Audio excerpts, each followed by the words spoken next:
마태복음 23장 23절 24절 대독합니다. 화 있을진저 외식하는 서기관들과 바리새인들이여, 너희가 박하와 회양과 근처의 11조는 들이되 율법에 더 중한 바 정의와 긍휼과 믿음은 버렸도다. 그러나 이것도 행하고 저것도 버리지 말아야 할지니라. 맹인된 인도자여, 하루살이는 걸러내고 낙타는 삼키는도다. 아멘. 아멘. 자, 오늘날 이 가나안 성도가 많다고 그러죠. 가나안 성도. 이게 뭐죠? 가나안을 거꾸로 하면 안나가 성도랍니다. 안나가 성도라는 거예요. 참 시대가 이런 시대가 됐습니다. 이게 교회는 안 나가는데 성도라는 거죠. 그러면 왜 그들이 교회를 안 나갈까 그런 생각을 해봤어요. 여러 가지 이유가 있겠지만 먼저는 이런 이유가 있을 수 있겠습니다. 기존 교회에 대한 실망스러움이 있었다. 상처를 받았다. 이런 이유 때문에 안 나오는 분들도 있습니다. 근데 여러분, 원래 인간은 죄인이에요. 원래 인간은 죄인이고 죄인들끼리 뭉쳐놨는데 그곳에 죄가 없겠습니까? 실망스러움이 없겠습니까? 상처가 없겠습니까? 근데 희한하게도 나는 다 상처를 받았다고 그러지 상처를 줬다는 사람은 못 만나봤어요. 근데 여러분, 세상의 모든 사람들은 주님 빼고 다 상처를 주기도 하고 받기도 합니다. 여러분 인정이 되십니까? 나는 평생 너무 순해가지고 나는 상처를 받기만 했다. 그런 분 한번 손 내려보세요. 드셔야 됩니다. 이때는. 없으시죠?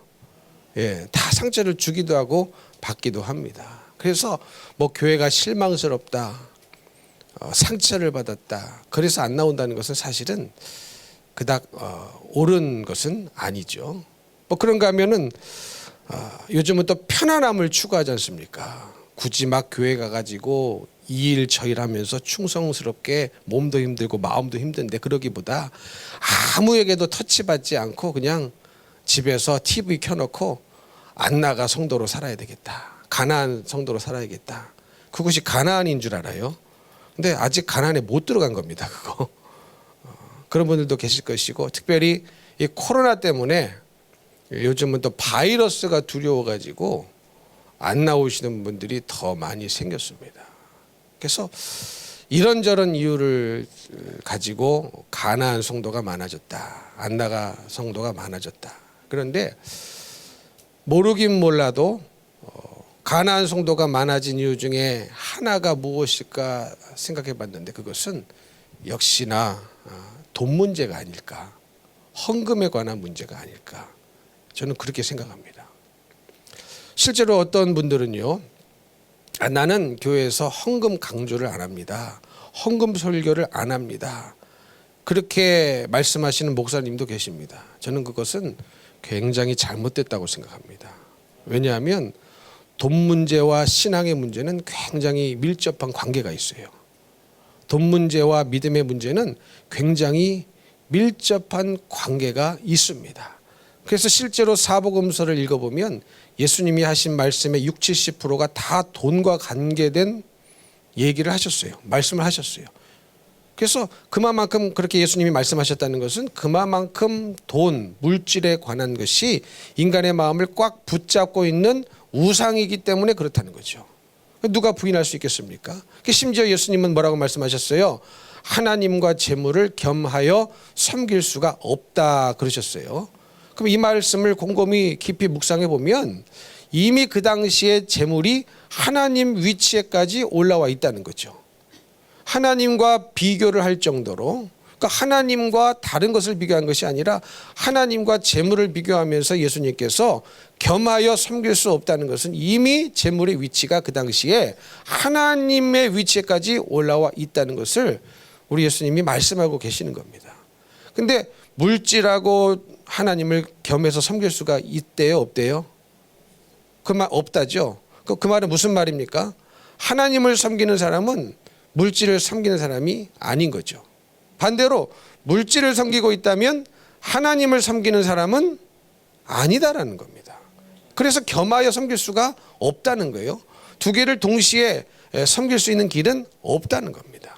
이만큼 물질에 관한 것, 이 돈에 관한 것은 굉장히 우리의 마음을 차지하고 있는 이슈이기 때문에 모르긴 몰라도 가나안 성도들 뭐 겉으로는 교회가 실망스럽다, 뭐 이렇다, 뭐 여러 가지 이유를 대지만 그 속내를 뒤집고 쏙쏙 들어가기 시작하면은 저는 물질의 문제가 나온다고 생각합니다.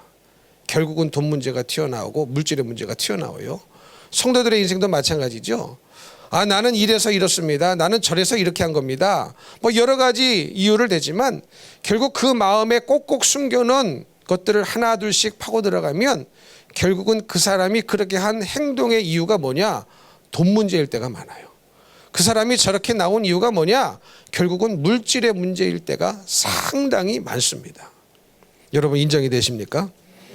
그래서 이 가나안 성도가 많은 것은 아무래도 헌금에 대한, 물질에 대한 그런 부담으로부터 자유롭고 싶은 마음도 분명히 있었을 것이다. 저는 그렇게 생각이 됩니다. 근데 우리 예수님께서 마가복음이나 누가복음을 보면은 보물이 있는 곳에 마음이 있다고 그러셨어요. 재물이 있는 곳에 마음이 있다고 그러셨습니다. 여러분, 보물이 있는 곳에, 재물이 있는 곳에 우리의 마음도 있답니다. 그런데 그걸 뒤집어 놔도 맞는 것 같아요. 마음이 있는 곳에 또 뭐가 있어요? 재물이 있어요. 여러분도 어디에 지갑이 열리십니까? 마음이 있는 곳에 지갑이 열리시죠. 마음이 있는 곳에는요, 다이아몬드도 팔아요. 꼭꼭 감춰놓은, 이 장롱 속에 꼭꼭 숨겨놓은 그 보석들이 있죠. 그러니까 마음이 있으면은 그것도 다 끄집어내 가지고 팔아 가지고 그 마음이 있는 곳을 위하여 씁니다. 그러니까 보물이 있는 곳에 마음이 있고 마음이 있는 곳에 보물도 있습니까? 없습니까? 네, 있습니다. 여러분, 이 헌금이나 11조 문제는요, 이것은 단순한 의무의 문제가 아니고 사실은 마음의 문제요. 내가 누구를 사랑하느냐의 문제입니다. 이해가 되십니까? 이것은 단순한 하나님께서 우리에게 무거운 짐을 지우기 위해서 헌금을 해라, 11조를 드려라, 그런 게 아니에요. 이것은 단순한 의무의 문제가 아니라 우리의 마음의 중심에 누가 있느냐, 무엇이 있느냐를 다루시는 것이죠. 여러분, 하나님께 11조를 꼭 드려야 하나님이 먹고 사시죠? 아니에요? 아니, 그러니까 하나님이 그렇게 기어이 11조를 내라고 하시는 거 아니에요? 말라기에 보니까 그건 내 거다, 내 거래요. 그러니까 여러분, 11조는 우리 게 아닙니다. 사실은 믿으십니까? 하나님 것이라고 그랬어요. 그럼 하나님이 우리 인간이 내는 11조가 있어야 사시니까, 있어야 국수도 잡수시고 만두도 사잡수시고 뭐 뷔페도 가끔 가시고 뭐 그러는 겁니까? 아니에요. 우리 하나님 돈 필요 없는 분이십니다. 돈 필요 없는 분이세요. 그리고 여러분이 헌금을 드리고 11조를 드리고 하면은 결국은 그것이 다 누구에게 돌아갑니까? 사실은 다 인간에게 돌아가요. 하나님 뭐 은행에 저축해서 뭐 펀드 하시고 그런 거 없어요. 뭐 투기하시고 그런 거 없어요. 하늘나라 땅 넓히려고 뭐 개발하려고 그런 거 없으세요? 다 사실은 고스란히 누가 갖습니까? 누구에게 유익이 돌아가는 거예요? 성도들에게, 교인들에게 사실은 그 유익이 돌아가는 겁니다. 그래서 이 헌금 11조 이 문제는 그냥 단순한 의무의 문제가 아니라 이것을 통하여 가장 인간의 마음속에 무엇이 들어있는지를 가장 잘 알 수 있는 것이 돈 문제이기 때문에, 물질을 다뤄봐야 그 사람을 알 수 있거든요. 돈에 쪼들려봐야 그 사람의 속에 뭐가 들어있는지가 나옵니다. 여러분, 물질이 넉넉할 때는요, 다 믿음 있어 보여요. 이 집사도 믿음 있고 저 집사도 믿음 있고 다 믿음 있어 보여요. 근데 물질이 쪼들리기 시작하면 그 믿음이 진짜였는지 가짜였는지가 적나라하게 드러납니다. 이게 감춰지지가 않아요. 다른 것은 그렇게 잘 감추는데 물질의 문제는 잘 못 감추시더라고요. 일단 마음의 평안함이 없어져. 마음의 평안함이 없어지면 얼굴에 다 드러나. 얼굴에 다 드러나면 다른 사람이 다 알아. 그럼 뭡니까? 뭔가 문제가 있구나. 그 중에 제일은 돈 문제더라. 뭐 이렇게 돌아가는 겁니다. 그래서 여러분, 하나님은 그걸 모르시겠습니까? 누구보다도 잘 아시죠. 왜? 하나님은 우리 인간을 보실 때에 겉을 보는 게 아니시래요. 여러분들은 겉을 보시죠. 저 사람 인상 좋다. 근데 한 몇 번 경험해 보니까 내가 속았구나. 그래서 여러분 다 속아서 결혼하시잖아. 안 그러신 분도 계시지만, 근데 하나님은 속을 수도 없고 속일 수도 없는 분입니다. 왜냐하면 항상 마음의 중심을 보십니다. 그러니까 인간을 그냥 보시는데 마음이 보이시는 거예요. 우리는 눈을 보면 어떤 사람은 눈을 먼저 보고 뭐 코를 먼저 보고 얼굴을 먼저 보고 그렇다는데, 하나님은 우리를 보실 때 그냥 그 속내가 보이시는 거예요. 그냥 쑥 속내가 보이시는 거예요. 그러니까 이 속내를, 인간의 속내를 가장 잘 파악이 되는 게 돈 문제, 물질 문제거든요.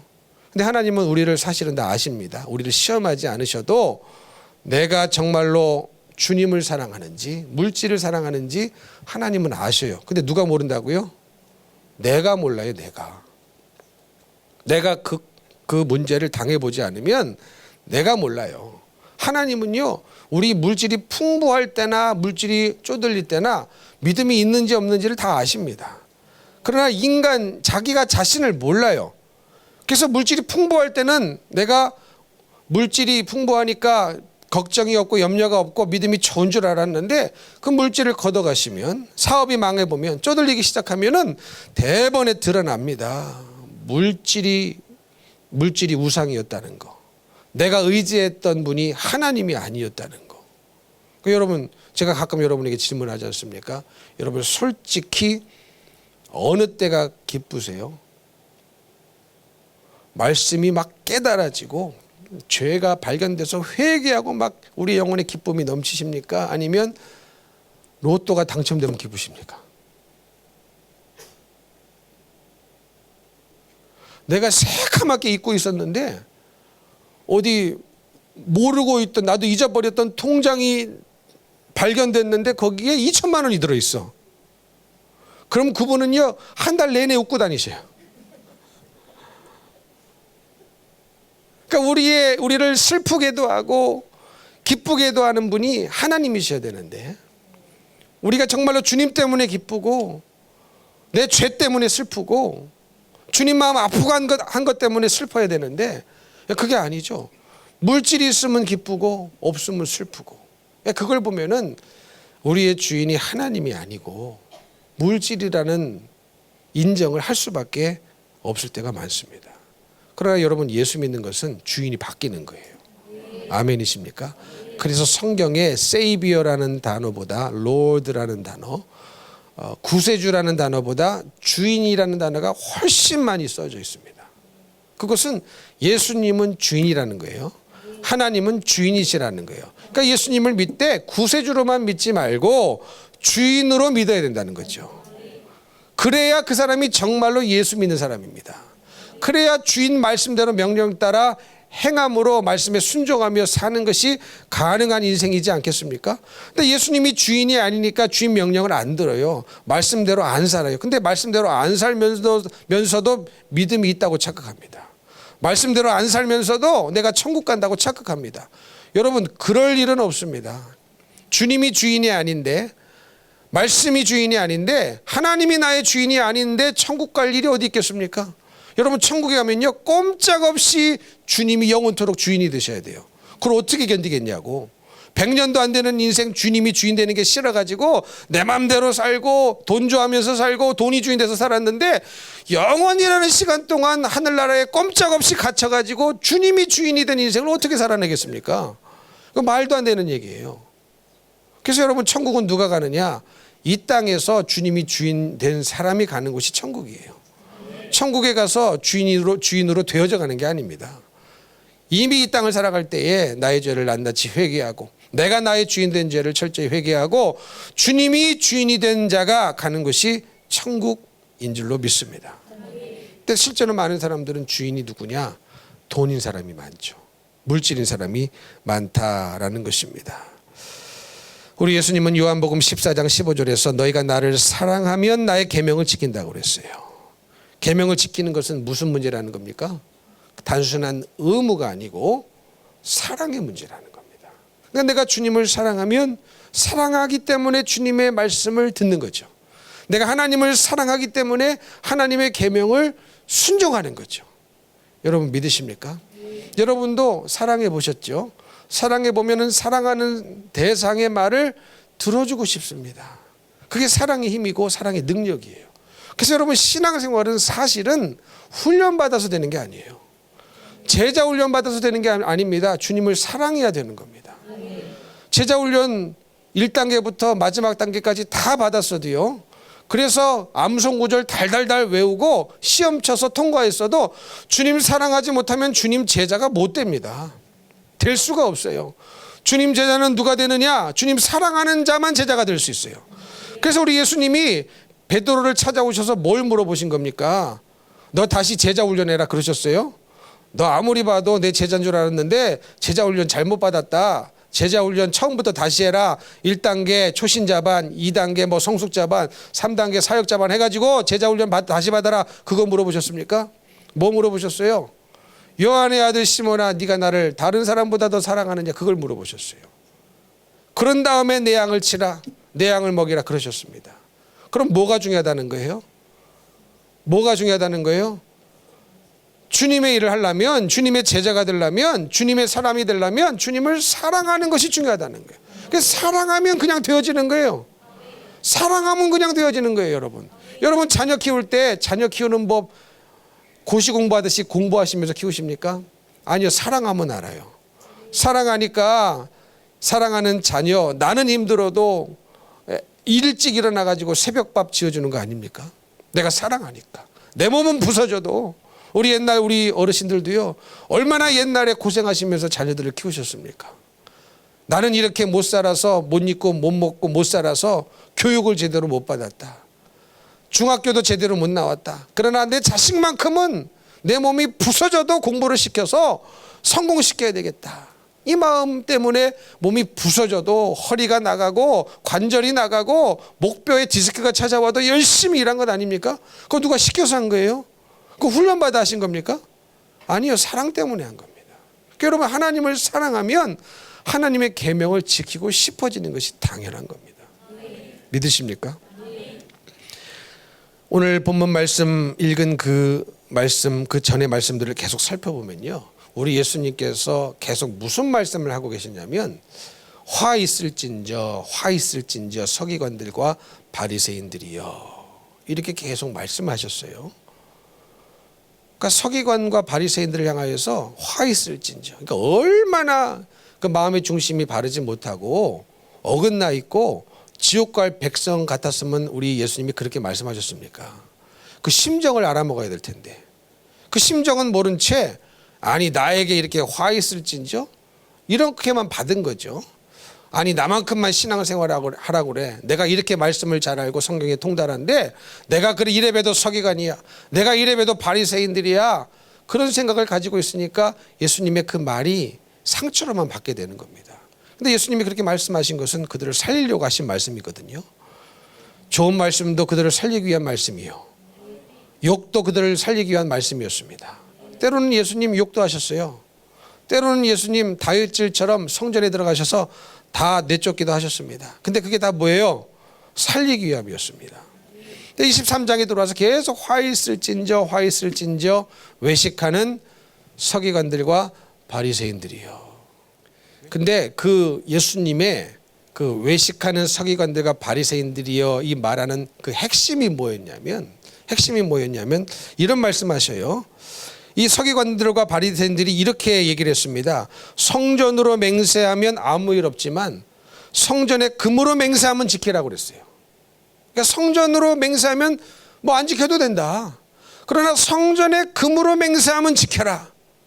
이렇게 얘기를 한 겁니다. 그래서 예수님이 뭐라고 반문하셨습니까? 금이 크냐, 그 금을 거룩하게 하는 성전이 크냐. 되물으셨어요. 여러분 뭐가 커요? 쉬쉬쉬 소리밖에 안 들려요. 뭐가 커요? 예. 그리고 또 뭘 물어보셨습니까? 바리새인과 서기관들이 뭐라고 얘기했습니까? 그들이 제단으로 맹세하면 아무 일 없지만 그 위에 있는 예물로 맹세하면 지키는답니다. 그랬더니 예수님이 또 뭐라고 반문하셨어요? 예물이 크냐, 그 예물을 거룩하게 하는 제단이 크냐. 여러분 뭐가 큰 거예요? 뭐가 큰 거예요? 알고 계시죠? 그러니까 이들의 마음속에는 끊임없이 이 서기관들과 바리새인들은요, 재물과 하나님을 비교하면서 이 재물을 더 중하게 여기는 마음이 그들 마음속에 있었던 겁니다. 그러다 보니까 맹세할 때도 그냥 성전으로 맹세하면 괜찮아, 안 지켜도 돼. 그러나 성전에 금으로 맹세하면 지키라는 거예요. 또 제단으로 맹세하면 아무 일 없지만 그 예물, 그 위에 있는 예물로 맹세하면 지켜라. 그러니까 이들의 관심사는 뭡니까? 끊임없이 하나님과 성전, 하나님과 제단, 이 제물과 성전, 제물과 제단, 끊임없이 제물과 하나님을 비교하면서 뭐를 더 마음속에 중요하게 여기고 있었습니까? 물질, 제물, 이런 것들을 굉장히 중요하게 붙잡고 있었다라는 사실입니다. 그리고 나서 하신 말씀이 오늘 읽으신 말씀입니다. 뭐라고 말씀하십니까?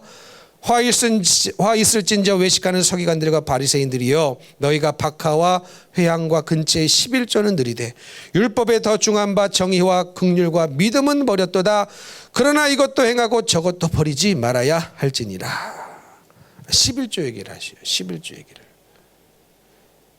서기관들과 바리새인들은 어떤 것에 11조까지 들었습니까? 박하와 회향과 근체, 이 식물에 11조까지 드렸어요. 근데 그 드리는 마음의 중심에는 뭐가 없었다는 거예요? 정의와 긍휼과 믿음은 없었다는 것이죠. 그래서 예수님이 다시 뭐라고 말씀하십니까? 그들을 향하여서 하루살이는 걸러내고 낙타는 삼킨다. 하루살이는 걸러내고 낙타는 삼킨다. 이 말이 무슨 말입니까? 무엇이 중요한지를 모른다는 거예요. 무엇이 중요한지 분별을 못한다는 겁니다. 무엇이 중요한지 모르니까 하루살이는 걸러내는데 낙타는 그냥 삼켜버리는 거예요. 무엇이 중요한지를 모르니까 이런 삶을 계속해서 살고 있다라는 것입니다. 그러면 여러분, 이 말씀은 분명히 우리 예수님도 본문 말씀에 말씀하셨던 것처럼 그러나 이것도 행하고 저것도 버리지 말아야 하라고 말씀하셨으니 이 말씀은 11조를 안 드려도 된다는 말씀은 아니죠. 이 말씀은 분명히 어떤 말씀이냐, 11조를 드리지 말라는 말씀이 아니라 정의와 긍휼과 믿음을 가지고 11조를 드리라는 거예요. 그냥 형식적으로 마음은 없이, 정의도 없고 긍휼도 없고 믿음도 없이 남에게 보여주려고 자기를 자랑하고 드러내려고 11조를 하지 말고 주님을 사랑하는 마음으로 드리라는 말씀입니다. 그래서 너희가 이것도 행하고 저것도 버리지 말라고 말씀하신 겁니다. 그런데 여러분, 오늘날 일부 사람들은요, 일부 교인들은 이 말씀을 또 다르게 이용하더라라는 것입니다. 이 말씀을 또 다르게 이용해요. 어떻게 이용하느냐? 봐라, 예수님이 분명히 더 중요한 것은 뭐라고 했느냐? 정의와 긍휼과 믿음이라고 하지 않았느냐? 그러니까 꼭 11조는 꼭 안 드려도 된다고 주장하는 분들이 있어요. 근데 이 말은 그 말이 아니죠. 혹은 11조를 다르게 유용하는 분들이 있습니다. 유용하는 분들이 있어요. 근데 여러분, 이것은 또 다른 차원에서 아주 교묘하게 하루살이는 걸러내고 낙타는 삼키는 꼴이 되는 겁니다. 무슨 말씀인지 이해가 되십니까? 또 다른 차원에서 오늘날 이 본문 말씀을 다르게 이용하고 해석하는 일단의 무리들이 있는데, 사람들이 있는데, 봐라, 마음이 중요한 거 아니냐. 하나님은 정의와 긍휼과 믿음이 중요하다고 그랬다. 더 중요하다고 그랬다. 그러니 꼭 11조 안 드려도 된다. 이렇게 이 말씀을 이상하게 이용해 먹는 사람들도 있더라라는 것입니다. 그러면 그 사람들은 또 다른 차원에서, 또 새로운 차원에서 어떻게 하고 있는 겁니까? 하루살이는 걸러내고 낙타는 삼키고 있다는 것을 모른다는 거죠. 이 말씀은 11조를 드리지 말라는 말씀으로 해석해서는 절대로 안 됩니다. 믿으시면 아멘. 여러분, 몇 가지 예를 들어드릴 텐데요. 지금부터 드리는 말씀을 좀 마음을 열고 들으셔야 됩니다.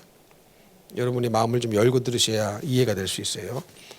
제가 한국에 와가지고 이제 어떤 부흥회 세미나, 부부 세미나 참석해서 은혜를 받고 많이 회개하고 변화되는 그런 시간들이 있었습니다. 근데 그러던 중에 그 강사 목사님이 이런 설교를 하시더라고요. 11조를 안 드리면 지옥 가. 그러시더라고요. 11조를 안 드리면 지옥에 간다. 근데 그 말씀을 처음 들으니까 받아들여지지 않더라고요. 아유, 뭐 교회가 돈을 강조하는 거냐. 11조를 안 드리는데 왜 지옥을 가냐. 처음에는 이게 잘 받아들이지 않아지더라고요. 근데 계속 그 말씀을 들으면서 이게 이해가 되기 시작했습니다. 이해가 되기 시작했어요. 여러분도 지금 마음의 문을 열고 한번 들어보세요. 이미 들은 분도 계시겠지만 한번 들어보세요. 여러분, 천국은 예수 믿어야 갑니다. 그 변함없는 사실이죠. 돈으로 가요? 못 가요. 마음 착해도 가요? 못 가요. 그러면 마음 더러우면 가요? 못 가요. 그럼 돈 없으면 가요? 그런 것도 아니에요. 그러니까 그게 문제가 아니라는 거죠. 천국은 믿음으로 갑니다. 그런데 여러분 한번 들어보세요. 자, 내가 예수를 믿어. 누군가 예수를 믿는데 근데 그 사람이 정기적으로 주기적으로 남의 것을 훔치는 사람이에요.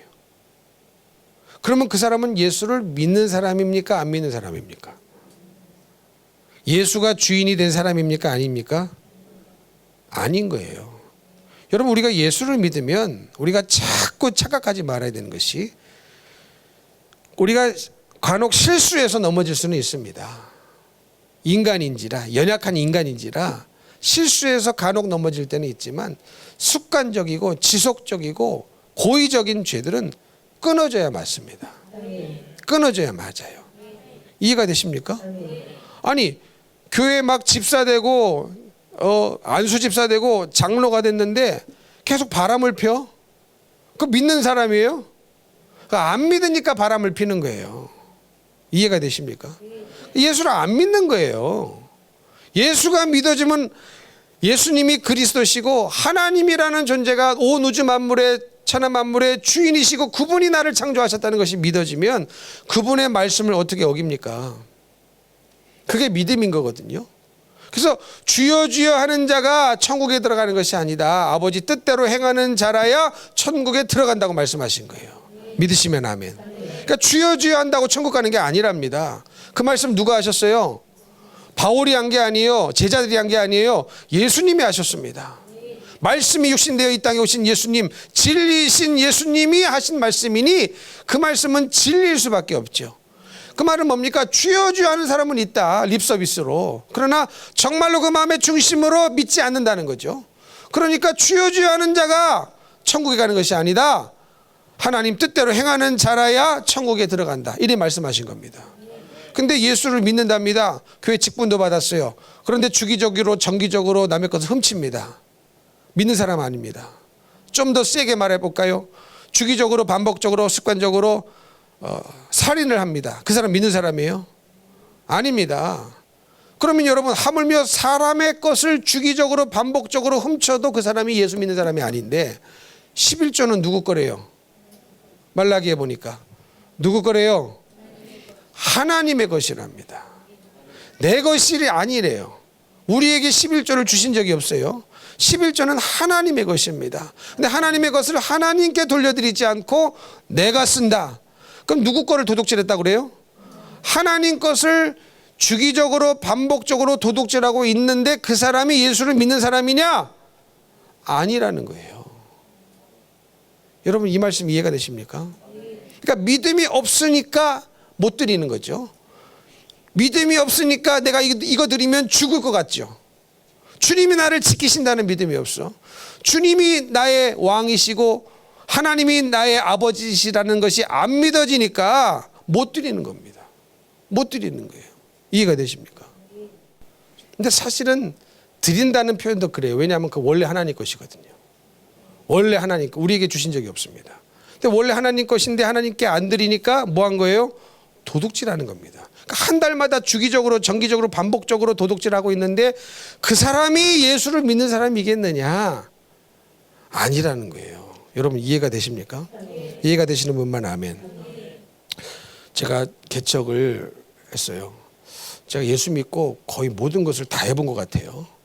선교사도 해봤죠. 개척도 해봤죠. 부사역자도 해봤죠. 담임 목사도 해봤죠.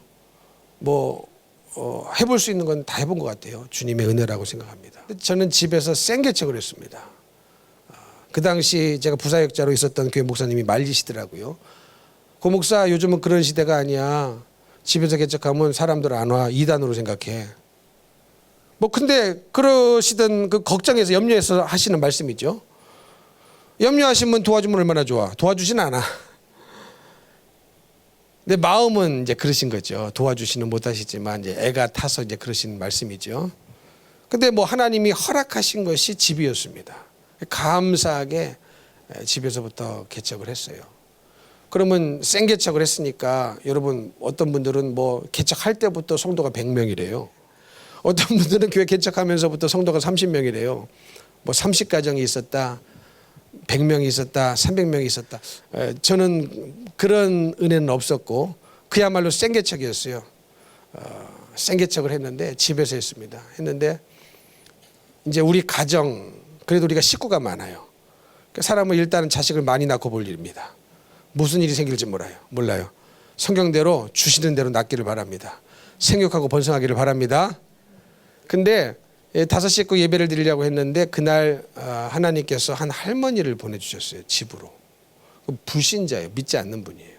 근데 어떻게 우리가 보고 싶다고, 안면 있었던 분이었기 때문에 보고 싶다고, 그것도 겨울이었습니다. 겨울이었는데 1월 달이었죠.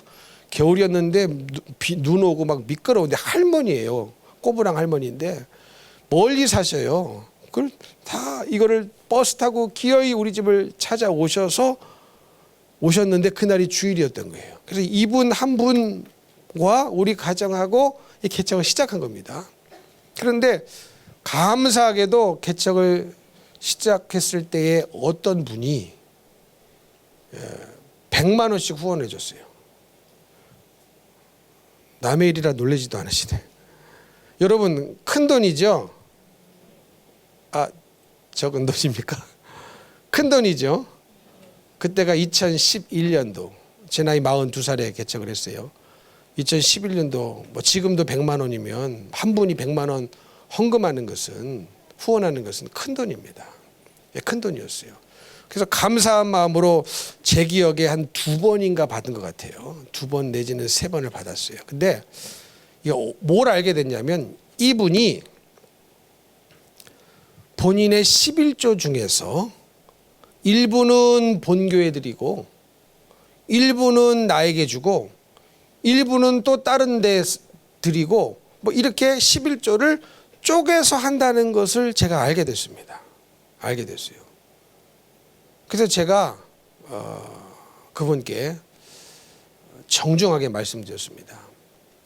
저는 11조라는 것은 본교에 등록하고 본인이 꼴을 먹는 그곳에 온전하게 드려야 이게 11조지. 그리고 앞으로 우리 교회에 성도가 생긴다면 나는 그렇게 가르칠 것이지 11조를 이 교회 저 교회 이 선교사 저 선교사 쪼개서 드리라고 가르칠 것이 절대 아닙니다. 나는 그것이 옳다고 생각합니다. 그렇기 때문에 내가 그렇게 가르칠 건데 내가 그렇게 하지 않는다면 내가 그것을 어떻게 가르칠 수 있겠습니까? 그래서 정중하게 거절을 했습니다. 근데 이분이 화가 나셨어요. 왜 화가 났느냐? 여지까지 그래서 하신 거예요. 그것을 틀렸다고 생각해 보시지 못하고 11조를 쪼개서 이 교회도 보내고 저 교회도 보내고 본 교회도 하고 이랬던 거예요.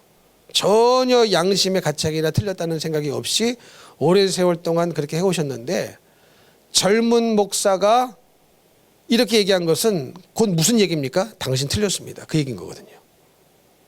그렇죠? 당신 틀렸습니다. 그 얘기를 한 거예요. 저보다 나이도 많으시고 저하고 띠동갑 정도 되시는 분일 겁니다. 화가 나셨어요. 근데 또 그나마 있는 후원인데 개척했잖아요. 누가 헌금을 해요? 근데 그 100만 원의 후원을 끊어버린다 스스로. 근데 지금도 생각하면 감사한 게 뭐가 감사하냐? 그렇게 함으로 말미암아 주님이 그 다음 인생을 축복해 주셨다는 게 감사한 게 아니라 그 말씀에 순종할 수 있었다는 게 그 자체가 감사해요. 여러분 그 차이를 인지를 하시겠습니까? 그 차이가 무슨 차이인지 아시겠어요? 많은 사람들은 내가 이렇게 했기 때문에 하나님이 복을 주셔서 감사하다 이렇게 나옵니다. 복 안 주시면 어떡할 건데? 여러분 말씀대로 살았다면 그 자체가 복입니다. 그 자체가 복이에요. 근데 많은 사람들은 음흉하죠. 굉장히 뒤에 뭔가를 바라고 순종하고 바라고 하나님을 믿으려고 해요. 그러니까 주님과 대화가 안 되는 거예요. 깊은 대화가. 여러분 깊은 대화가 있어야 되거든요. 기도도 깊게 들어가셔야 되고 깊게 들어가면 깊은 대화가 나오는데 이 마음의 속내가 다 주님하고 맞지가 않아요. 주님은요, 하나님은요 우리에게 다 주셨어요. 아니 여러분 생각해 보세요. 하나님이 우리에게 뭘 받아 잡수시겠습니까? 우리에게 잘해주셔서 하나밖에 없는 아들을 죽이셨는데 우리 살리시겠다고 하나밖에 없는 아들을 죽이시면서까지 우리를 살려주셔서 하나님이 이득 본 게 뭐예요? 하나님께서 이득 본 게 도대체 뭐예요? 뭐예요? 뭐 있어요? 하나님의 집이 바뀌었습니까? 우리가 드린 헌금 잡수시고 사십니까? 그분이? 그런 거 전혀 없어요. 아무것도 없어요. 하나님이 이득 보신 거 아무것도 없습니다. 그런 사랑을 우리가 받았다고요. 근데 우리는 하나님 앞에 항상 뭔가를 생각하고 헌신하려고 그래요. 뭔가를 바라고 순종하려고 그래요. 그러니 하나님과 이게 대화가 되겠습니까? 하나님은 그냥 우리를 볼 때 쑥 속내가 보이는데 그런 속내가 보이는 사람하고 어떤 깊은 대화가 오고 가겠냐고요. 여러분 사람끼리도 그렇죠. 사람끼리들도 대화하다 보면은 그 사람의 속내가 읽히면요 대화하고 싶지 않죠. 아 이놈의 인간이 이거 내 돈 보고 이게 나를 따라다닌 거구나. 그럴 때 그런 게 익힐 때가 있죠. 여러분 그럴 때가 있어요 없어요? 아 이 사람이 뭔가 좀 나한테 떡고목을 얻어먹으려고 이렇게 잘하는 거구나. 내 말을 이렇게 잘 들은 거구나. 이렇게 느껴질 때가 있어요. 그러면 대화하고 싶으십니까? 안 하고 싶어요. 상대도 안 하고 싶어요. 근데 하나님은요 온 인류 거의 대부분이 그렇게 그런 마음을 갖고 주님을 섬기는 사람들이 대부분입니다. 대부분인 거예요. 근데 그런 우리들을요 여지까지도 이 심판을 안 하시고 살려두신 것이 은혜 아닙니까? 은혜 아니에요. 그래서 여러분 절대적으로 우리는 살아있는 동안 뭐에 집중해야 되느냐? 주님을 사랑하는 것에 집중하셔야 됩니다. 사랑해야 믿어져요. 사랑해야 순종할 수 있습니다. 사랑 없는 순종은 언젠가는 반드시 탈이 납니다. 사랑 없는 믿음은 언젠가는 불신으로 돌아서고 배신으로 돌아서게 되어 있습니다. 그래서 주님을 사랑하는 것에 우리 최고의 신앙심을 초점을 맞춰야 되는 것이죠. 믿으시면 아멘. 믿으시면 아멘. 근데 이 100만 원 후원하는 게 지금도 생각하면 감사한 게 뭐냐면 전혀 마음에 갈등이 없었어요. 내가 이거 거절하면 뭘 먹고 살까? 우리 자녀 뭘로 가르칠까? 이런 생각이 희한하리만큼 없었다는 것이 지금도 감사한 제목입니다. 그래서 은혜인 거예요. 무슨 말씀인지 이해가 되십니까? 그래서 하나님이 내게 주신 은혜인 거예요. 어떻게 내가 그럴 수 있었을까? 야 어떻게 그렇게 계산 없이 그거를 거절할 수 있었을까? 아 이건 주님이 주신 마음이다. 그래서 은혜이구나.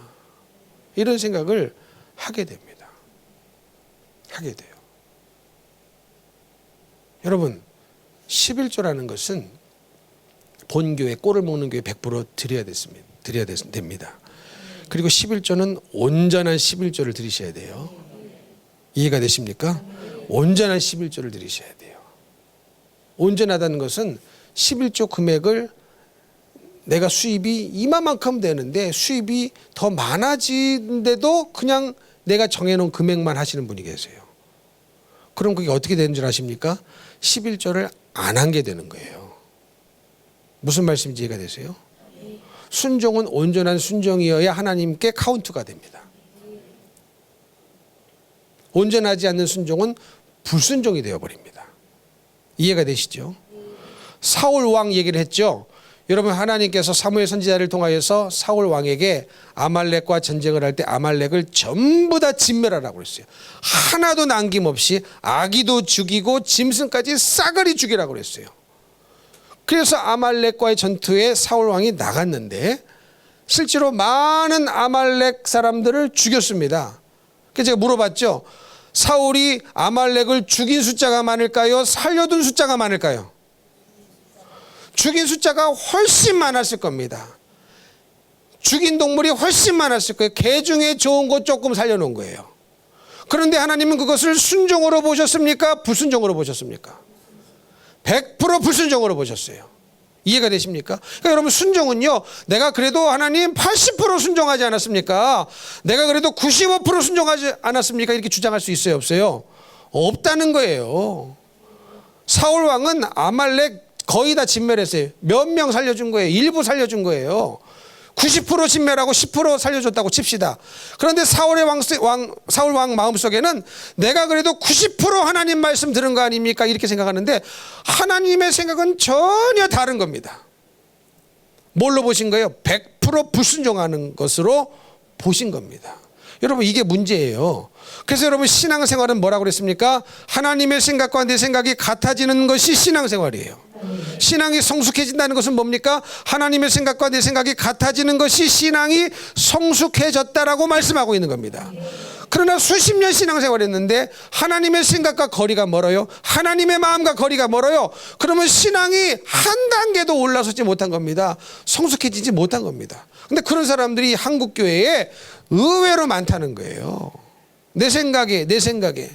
그러나 사울 왕의 경우처럼 하나님은 사울 왕이 아무리 많은 아말렉 사람들을 죽이고 짐승들을 죽였다 할지라도, 단 몇 개를 살려놨다 할지라도, 99%를 죽이고 1%를 살려놨다고 해도 하나님이 보실 때는 그걸 뭘로 보신다? 너 불순종한 거야. 왜? 하나님은 뭘 보시기 때문에? 그 마음에 숨은 동기를 보시기 때문에 그래요. 그러면 사울아, 너 그거 왜 살려놨니? 그거 너 도대체 왜 살려놓은 거야? 내가 다 죽이라고 그랬는데.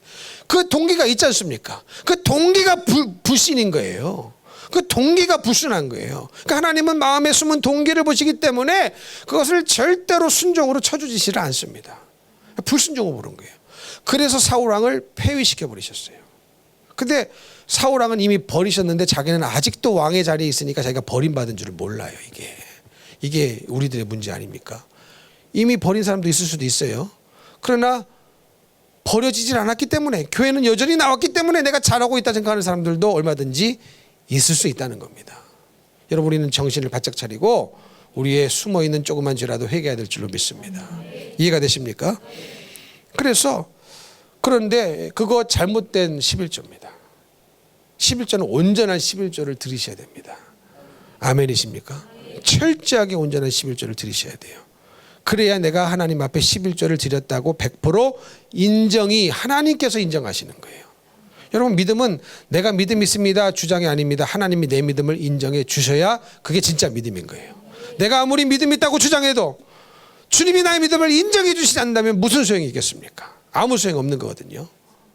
그래서 여러분, 순종은 온전한 순종이어야 주님이 받으십니다. 그래서 우리는 순종의 문제가 걸릴 때는 정말로 마음을 쏟아서 내가 온전하게 순종을 하려고 작정하고 달려들어야지, 내가 이 부분은 조금 못하겠습니다 이런 생각을 하고 달려들면요, 못하는 부분이 더 커져요. 이해가 되십니까? 그리고 하나님이 그것을 순종이라고 봐주시면 좋은데 봐주시지 않는단 말이에요. 그게 문제입니다. 이렇게 하나님의 생각과 내 생각이 다른 겁니다. 이해가 되십니까? 근데 그런 분들이 많았어요. 제가 다 조사는 안 해봤어요. 그러나 나중에 이제 고백하시는 분들 있더라고요. 그래서 목사님, 내가 말씀 듣고 수정했습니다. 회개했습니다. 고쳤습니다. 그런 분들 있었고, 또 자기 집안에 자기 또 누구도, 동생도 그렇게 하고 있어서 동생들도 그렇게 하지 말라고 그랬습니다. 그렇게 하시는 말씀도 있었고, 그런 또 회개하고 돌이키는 시간들도 있었습니다. 무슨 말씀인지 이해가 되시죠? 또 개척교회 이제 6개월 만에 집에서 더 이상 예배드릴 수 있는 인원이 아니라 많아져서 한 6개월 만에 60명이 됐어요. 그래서 이제 성전을 주셨어요. 하나님이 성전을 주셔서 이사를 갔는데, 이제 거기 이제 전화번호 이제 써놓고 그러지 않습니까? 근데 교회 전화로 전화가 왔어요. 근데 그 전화를 우리 사모가 있어서 우리 사모가 전화를 받았습니다.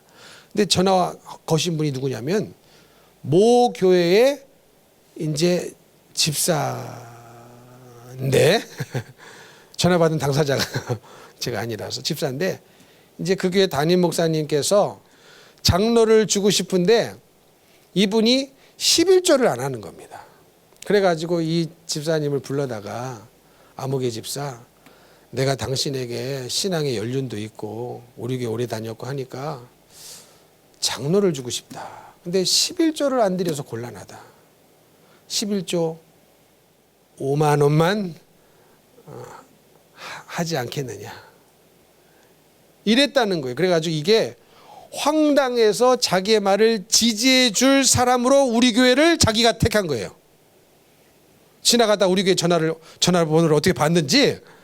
그러니까 이렇게 생각한 거죠. 개척교회니까 개척교회는요, 이 사람에게 굉장히 사람이 와야 되는 곳 아닙니까? 성도들이 와야 되니까 자기가 이렇게 해가지고 하면은 자기 마음을 알아주는 쪽으로 말을 해가지고 자기 해가지고 이렇게 오도록 하겠지. 뭐 그런 생각이었을 것을 그런 생각을 갖고 전화를 하지 않았느냐. 저 혼자 그렇게 생각을 해봤어요. 근데 무슨 얘기인지 이해가 되시죠? 자기 담임 목사님이 5만 원을 헌금하라고 11조를 내라고 했다는 거예요. 그래야 이 장로 직분을 줄 수 있겠으니. 그래서 도대체 그러면 직분을 이게 돈 주고 사는 거 아니냐? 돈 이 11조 내라고 그러면서 직분을 장로를 주겠다는 게 이게 말이 되느냐? 이게 화가 나가지고 자기 말을 지지해 줄 알고 우리 교회 전화를 했던 거였어요. 근데 그 전화를 우리 사모가 받고 쭉 들어보더니 우리 사모가 뭐랬냐 하면은 집사님 11조도 안 드렸는데 어떻게 집사 직분을 받으셨습니까? 그러니까 이분이 뜻하지 않은 말을 들은 거죠. 내가 보기엔 집사님 그 목사님 심정이 이래 있었을 것입니다. 얼마나 교회 신앙생활 오래 했고 그랬는데 이 물질이 우상이 돼가지고 물질이 우상단지가 돼가지고 집사인데도 11조를 안 드리는데 지금 남보기에도 지금 그 정도 연륜이 되면은 벌써 장로가 돼 있어야 되는데 그러고 있지 못하니까 이 목사님이 오죽하면은 고육지책으로 이런 방법을 얘기하셨겠느냐. 뭐 이래 해가지고 그 심정을 이제 얘기를 해주면서 아니 나는 어떻게 11조를 안 드리시는 분이 집사 직분은 받으셨나요? 완전히 혹을 띠러갔다가 더 붙인 격이 됐죠. 여러분 무슨 말씀인지 이해가 되시죠? 그래서 이 11조의 문제는요 굉장히 중요한 문제입니다. 이해가 되십니까? 선교를 하고 싶으시면 다른 물질로 선교를 하셔야 돼요.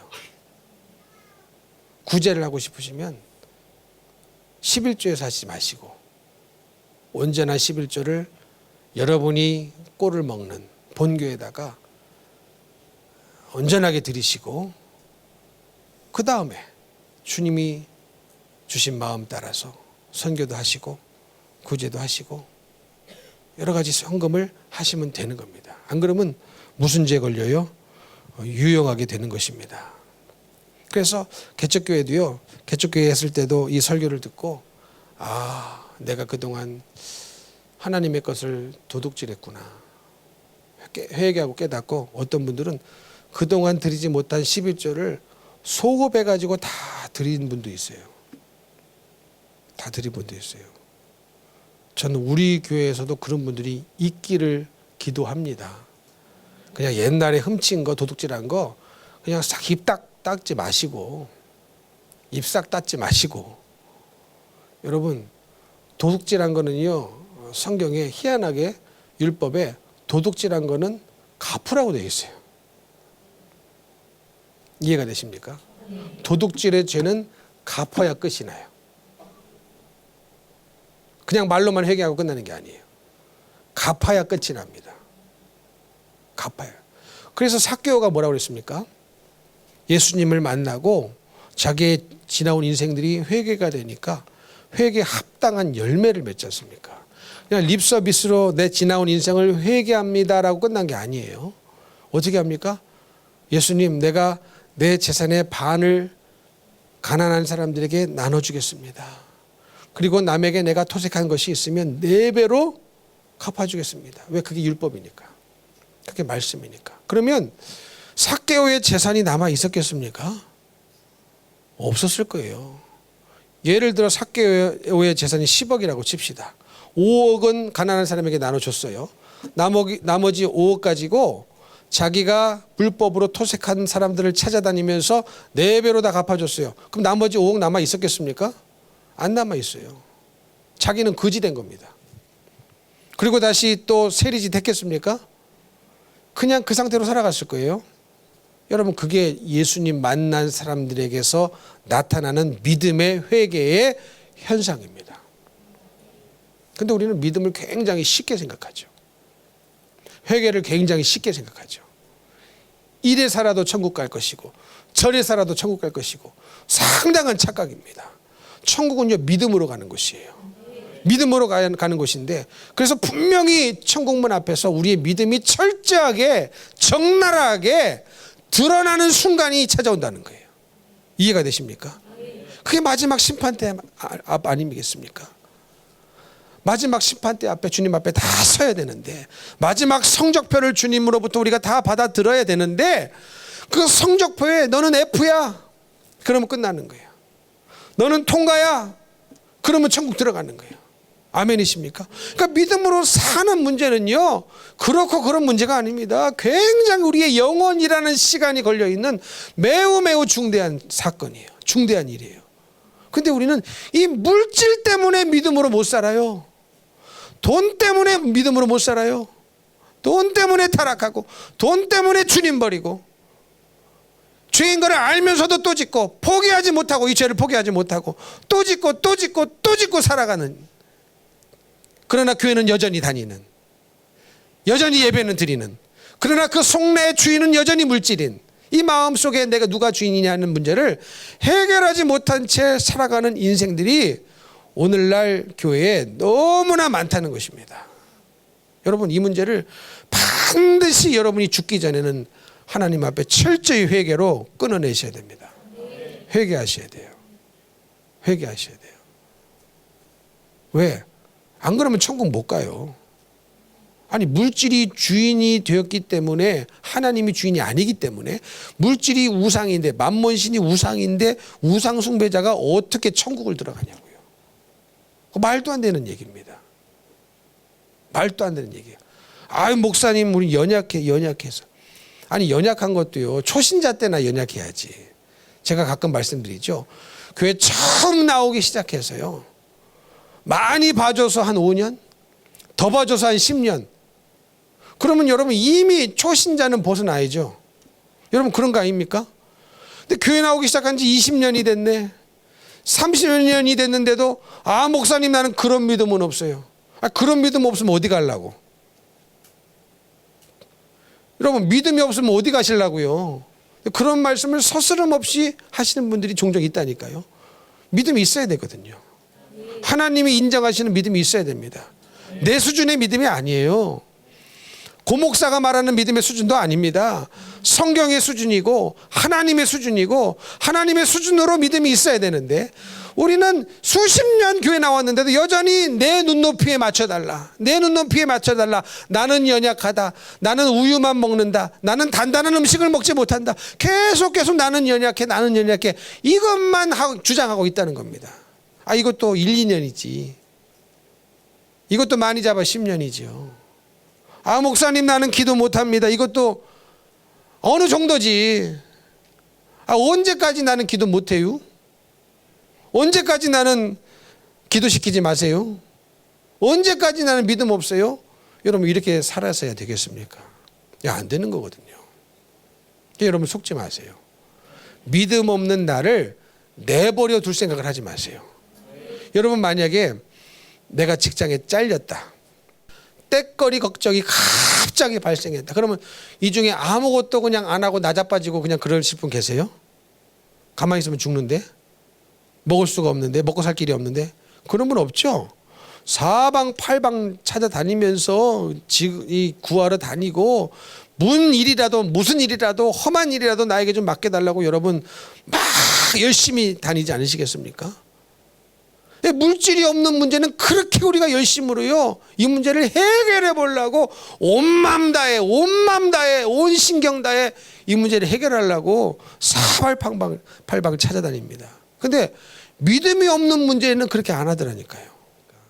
그러니까 믿음이 없는 문제는 왜 자신을 그냥 놔두냔 말이에요. 언젠간 번개 맞듯이 성령 받겠지. 언젠간 믿음이 갑자기 생겨나겠지. 여러분 그런 일 없습니다. 내가 사모해야 돼요. 그냥 뭣도 모르는 초신자일 때는요 하나님이 그냥 정말로 그렇게 은혜를 주실 수 있어요. 그러나 이미 교회 다닌 지 수십 년 되신 분들은 그러지 않습니다. 내가 사모해야 주님을 만나 주셔요. 네가 부르짖어라 그러지 않습니까? 네가 부르짖어야 내가 크고 은밀한 비밀을 내게 알려주겠다. 그냥 알려주시는 게 아니에요. 부르짖어라. 뭔 꿈을 보여주셨어요? 꿈을 보여주시면 뭐해? 해석을 못하는데. 여러분 꿈은요 벨사살 왕에게도 꿈을 보여주셨어요. 뭐 꿈꾼 거 뭐 자랑하지 마세요. 뭐 꿈꾸면 대단한 줄 아십니까? 벨사살 왕에게도 꿈을 보여주셨다니까. 바로 왕에게도 꿈꾸게 하셨다니까. 그러나 해석은 누구만 합니까? 요셉만 해요. 해석은 누구만 합니까? 다니엘만 해요. 무슨 말씀인지 이해가 되세요? 지금 제가 무슨 말씀을 드리고 있는지 이해가 되시면 아멘. 믿음 없는 나를 용납하지 말라고요. 내가 물질이 떨어지면 직업이 없으면 정말로 죽기 살기로 내 몸 부서져라 찾아다니면서 정규직이 없으면 노가다로 나가서 내가 열심히 벌어서 먹고 살려고 하는데 나의 영원한 생명이 걸린 이 믿음의 문제에 있어서는 왜 그렇게 하지 않느냐. 이게요 생각하면 할수록 이상한 거예요 이게. 근데 여러분 이상 안 하시죠? 여러분 이게 이상해야 됩니다. 이상해야 돼요. 아니 듣고 보니 이상하죠. 아니 육신의 목숨이 걸린 일에는 그렇게 몸부림치면서 해결하려고 하는데 영원한 생명이 걸린 믿음의 문제는 나의 믿음이 없는 문제를 정말로 해결하려고 하지 않는다. 이게 여러분 너무 이상한 겁니다. 마귀의 역사죠. 마귀의 미혹이죠 이게. 그러니 여러분 나에게 마귀가 역사하지 않는다고 생각하지 마세요. 그런 착각은 버리세요. 착각은 자유지만 책임은 자기가 자신이 져야 돼요. 이해가 되십니까? 마귀 역사예요. 듣고 보니 이상하지 않으세요? 여러분 영원한 생명이 중요해요? 100년 사는 인생이 중요해요? 영원한 인생이 중요해요. 여러분 정말로 천국과 지옥을 믿으십니까? 아멘은 하시지만 아멘 하셨다면 우리의 인생이 달라져야 되고 우리의 가치관이 달라져야 되고 우리의 생각이 이미 달라져 있어야 돼요. 천국 소망 바라보며. 그래서 초대교회 성도들이요 죽음 앞에서도 죽음을 선택한 겁니다. 천국이 믿어지니까, 영생이 믿어지니까. 이 세상에 먹고 사는 문제 때문에 이 로마 황제에 절해주고 때거리 걱정 해결하려고 하는 것이 아니라 내가 로마 황제에게 절을 안 하면 길드에 가입을 안 해줘서 경제활동을 못해서 내가 먹고 사는 문제에 심각한 타격을 받는 한이 있다 할지라도 나는 우상숭배 안 한다. 왜? 나는 영생을 믿으니까. 죽음은 천국이니까. 죽음은 영원토록 주님과 함께 사니까. 이게 정말로 믿어져야 그런 담대함이 나오고 그런 배짱이 나올 텐데 이게 안 나와요. 그럼 그 사람이 정말로 살아계신 하나님을 믿는 사람이냐 안 믿는 사람일 가능성이 상당히 농후하다는 겁니다. 이해가 되시는 분은 아멘 하시기 바랍니다. 그래서 여러분 온전한 순종은요 마음의 중심과 동기가 아주 바라야 됩니다. 그렇지 못하면 온전한 순종으로 나갈 수가 없고 온전치 못한 순종은 결국은 불순종입니다. 여러분이 오늘 이 사실을 이 진리를 깨달으셔야 됩니다. 그래서 사울도 90% 순종했습니다. 95% 순종했습니다. 자기는 그렇게 생각할 수 있는데 정작 그 믿음을 판단하시고 점수를 주시는 분은 그래 너 95.1에 주신 것이 아니고 너 빵점 1의 점수를 주신 거예요. 그래서 버림을 받았습니다. 저는 그런 분이 한 사람도 없기를 축복합니다. 우리에게 뿌리 깊이 박혀있는 우상은 물질의 우상입니다. 그래서 종교개혁자는 심지어 뭐라고 얘기했습니까? 돈지갑이 회개해야 진정한 회개다 그랬어요. 돈지갑이 회개해야 진짜 회개랍니다. 사랑하는 성도 여러분, 요한계시록 13장 17절에 보면 짐승의 표 666를 가진 자 외에는 매매를 못하게 한다죠. 그러니까 마지막 시대 결국은 우리를 끝까지 힘들게 하는 것은 돈 문제인 거예요. 우리를 끝까지 넘어지게 만드는 것은 돈 문제인 거예요. 짐승의 표 666를 받은 자 외에는 매매를 못하게 한답니다. 경제활동을 못하게 한다는 거예요. 그러면 경제활동 못하면 먹고 살 수 없고 자녀 가르칠 수 없고 아무것도 할 수 없으니까 다 짐승의 표를 받게 되겠죠.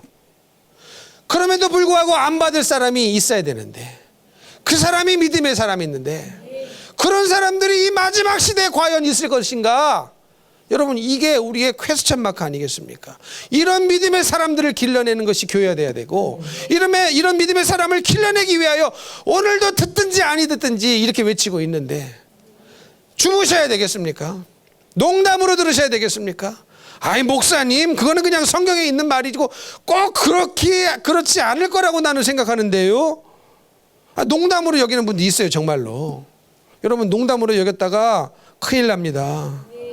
농담 아닙니다. 하나님의 말씀은 농담이 없어요. 시간 차이가 있지 다 이루어졌습니다. 앞으로도 이루어질 겁니다. 그럼 마지막 시대 짐승의 표 666, 666 숫자를 세어봐라. 사람의 순이 666이다. 이 표를 가진 자 외에는 매매를 못하게 하더라. 그게 정확히 뭔지는 모르지만 결국은 돈 문제, 먹고 사는 문제, 물질의 문제와 밀접하게 관련이 있어서 끝까지 이 물질의 문제와 믿음이 서로 대치되면서 싸워야 된다는 겁니다. 그래서 여러분, 지금부터 이기셔야 돼요. 그때 가서 갑자기 이기려고 하면 없는 믿음이 생겨나겠습니까? 있던 믿음도 없어져 버려요. 그나마 조금 있으려고 있던 믿음도요, 그런 상황 만나버리면요 없어져 버립니다. 지금부터 준비하셔야 됩니다. 지금도 이미 늦었어요. 그래서 여러분, 이상한 하나님 말씀 뭐 꼭 이루어질까? 농담으로 여기고 이런 생각하지 마시고 하나님의 말씀 100% 믿으시고 그 말씀대로 100% 순종하는데 우리의 온 인생을 거셔야 됩니다. 그래서 여러분, 우리의 본업은 신앙생활이지 직장생활 아니에요. 우리의 본업은 신앙생활이지 가정생활 아니에요. 가정생활도요, 주님 잘 섬기기 위해서 가정을 주신 겁니다. 신앙생활 잘하라고 가정을 주신 거예요. 근데 왜 가정 때문에 신앙생활을 못합니까? 그게 무슨 하나님이 좋아하시는 과정이에요? 아닙니다. 아닙니다. 여러분, 신앙생활 잘하라고 좋은 직장도 주시는 거예요. 믿으시면 아멘. 우리의 본업은 영원토록 주님 앞에 서는 그날까지 영원토록 신앙생활임을 잊지 마시고 이 본업에 충실하시면 여러분의 부업도, 여러분의 가정도, 여러분의 일터도 예수의 이름 앞에 정복되어지고 예수 이름 앞에 굴복되어지고 그것이 천국으로 변화될 줄로 믿습니다. 그런 특별한 은혜가 저와 여러분의 삶 속에 주님 앞에 서는 그날까지 넘쳐나게 되시기를 예수님 이름으로 축복합니다. 축복합니다.